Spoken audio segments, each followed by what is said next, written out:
Pen has been selected for our experimental environment because it is one to which the child is well acquainted. The unfamiliar additions include a food dispenser loaded with snacks and a plastic lever, which, when pressed, exposes a light, causes the dispenser motor to sound, and produces the snack reinforcer. Before the actual establishment of lever pressing behavior, it is best to separately establish the function of the light and sound as stimuli which reliably signal an upcoming reinforcement. The child has already been trained to stand near the dispenser as individual snacks were dropped into the food tray, so that a number of activities dealing with the free exploration of the dispenser and whatever else is strange to the child have probably been positively reinforced. This encouragement, coupled with the familiarity of the surroundings in which it was given, will most likely forestall the occurrence of interfering emotional outbursts. However, since the light-sound combination has never been associated with food, any debilitating effects due to this sequence should first be determined, and if need be, any onset of emotional behavior should be allowed to adapt by repeating these pairings a number of times. Throughout this phase of training, the lever has been removed, but the relationship between the light, sound, and reinforcing stimulus is not altered. Dismounting the response mechanism allows us to concentrate upon one behavioral sequence at a time. During this phase of training, the target behavior that is sought is approaching the dispenser shortly after the onset of the light-sound stimuli. No recurring group of activities immediately preceding the action of the light and sound is singled out for reinforcement in order to avoid the building in of an unwanted form of behavior, which later may be found to compete with the lever pressing and which would greatly slow down its rate of acquisition. It is wise to proceed with caution, since inadvertently reinforced behaviors created during this phase of training cannot always be easily and efficiently eliminated later on. Of the two stimuli signifying that reinforcement is on its way, it is the sound that is the most practical to utilize, inasmuch as it does not require the satisfaction of any special postural or orientational behaviors on the part of the child.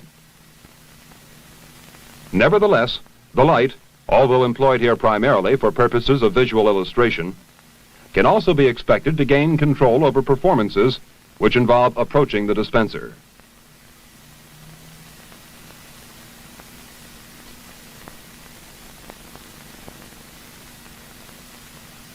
Many techniques are available to induce the first lever press. An adult could depress the lever and hope that similar action is imitated by the child. Or this act could be shaped by reinforcing responses that successfully approximate lever pressing. Another possibility is to let the child himself discover the reinforcement contingency quite by accidental means, as he does here. That the child goes to the food dispenser after the onset of the light-sound stimuli indicates the relevance of the previous training procedure.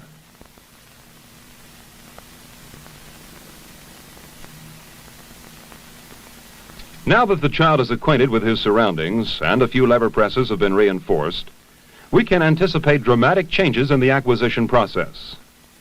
An increasing percentage of time will be devoted to behaviors which quickly produce the snack rewards. And, as a result, consumatory behaviors will also rank high on the list of activities in which the child engages. Because of the special programming arrangement, not every lever press will activate the dispenser. Only those responses which follow each other by a delay of 1 second or more will result in the delivery of a reinforcement. This temporal requirement that successive responses be briefly spaced from one another is imposed in order to eliminate lever presses which persist following a reinforcement. It is hoped that post-reinforcement responding will eventually give way to a chain of substitute activities, which deal with getting the snack out of the food tray, eating it, and finally returning to the business of obtaining another snack. Although it may rightly be claimed that the child is not getting his money's worth, it is easy to understand that had each post-reinforcement response been continuously rewarded, the very large number of snacks which would quickly accumulate would strengthen an unwanted behavioral pattern, namely a long response run succeeded by one long and pleasant eating period, and naturally, a strong reluctance to return to lever pressing.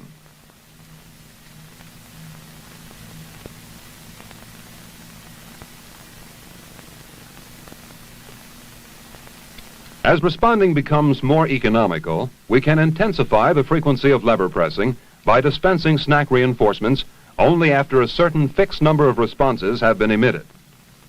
Appropriately enough, this programming procedure, whereby a predetermined response quota guarantees reinforcement, is called the fixed ratio schedule.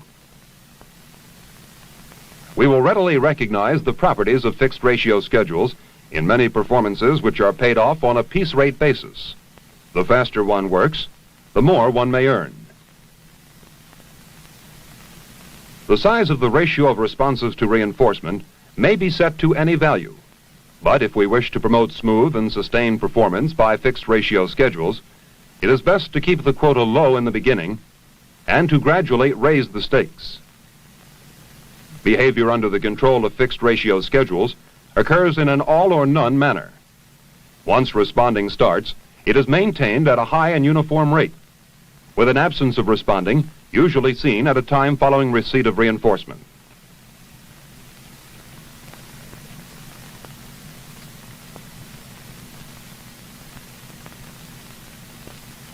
Reinforcements can also be given following a range of ratio values, which, as shown in the next few sequences, will vary from 3 to 32 responses, and will have as an average ratio for reinforcements a value of 20 responses.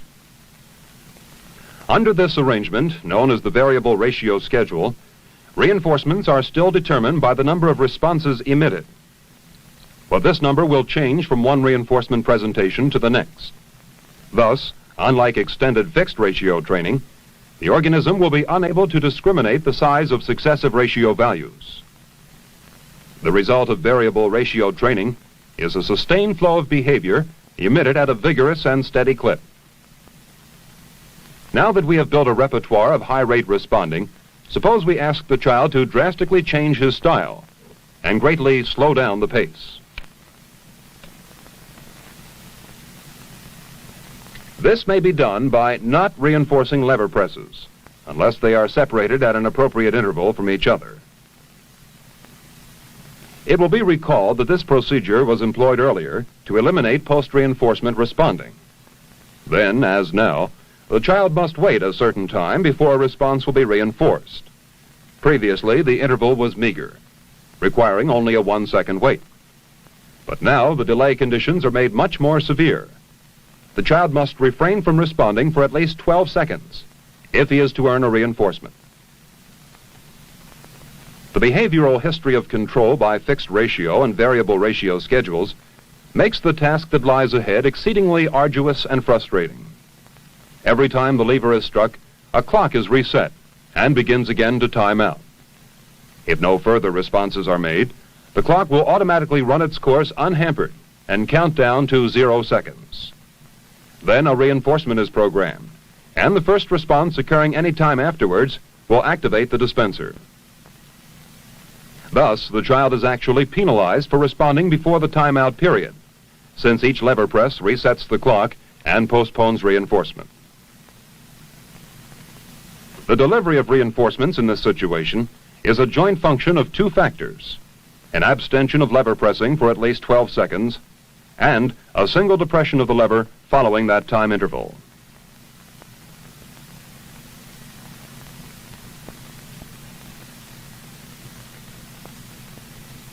With continued exposure to the present contingencies, the length of successive periods of non-responding will get longer, thereby providing greater opportunity for reinforcements to be programmed.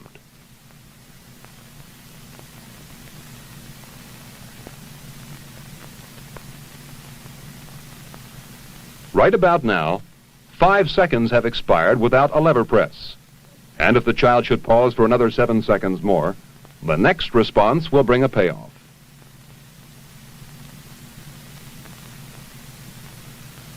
He got it.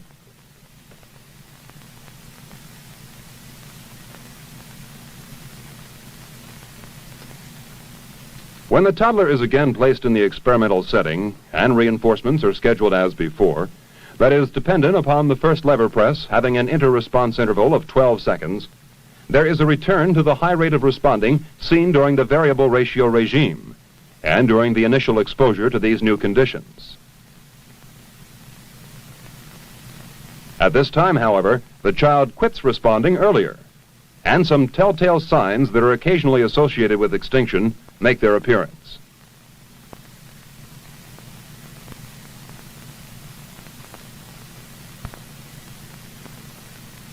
To effectively mediate time under the present programming procedures, activities which are incompatible with lever pressing must be discovered and maintained. Turning away from the apparatus is an appropriate enough means of self-control, but even stronger evidence that some resistance to temptation is being established occurs when the child actually faces the dispenser and yet does not operate the lever, although unbeknownst to him, sufficient time has already passed for a response to have been rewarded. Good adjustment to the temporal requirements that now prevail will call for a reduction in the frequency of responding. And indeed, it is for this very reason that the scheduling conditions utilized here have been described as the differential reinforcement of low rates, or DRL schedule. Currently, the child overextends himself, illustrating the first long inter-response interval. Until now, intervals marked by non-responding have mostly been of short duration, with rarely more than 3 seconds elapsing between neighboring responses. However, should most of the inter-response intervals distribute themselves in the vicinity of 12 seconds, we would be provided with a very convincing proof of the young child's ability to precisely estimate the passage of time. With continued enforcement of the DRL schedule, two classes of behavior can readily be discerned and thoroughly analyzed. One dealing with the probability of the recorded response itself, and the other, a more general category, which encompasses all other activities aside from lever pressing.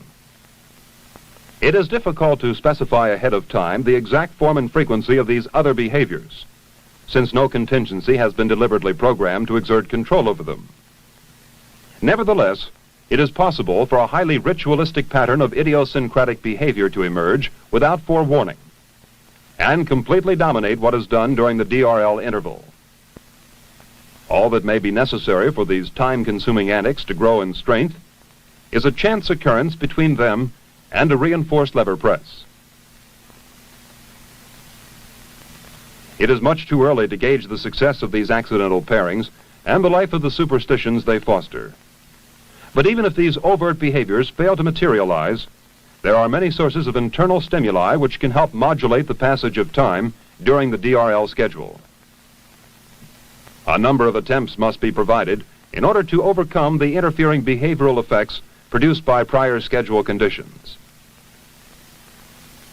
The high rates of responding, formerly the occasion for increased likelihood of obtaining a reinforcement under the fixed ratio and variable ratio procedures, must now give way to the opposite rule. Stop responding, for when you respond too fast, you are lessening your chances of getting a reward. The child moves to a corner of the playpen, the same corner in which we found him at the beginning of the film, when we question why he behaved the way he did. Now, with an appreciation of his past history in this situation, and with an understanding of what the present reinforcement contingencies entail, we hope that you are better able to answer that question.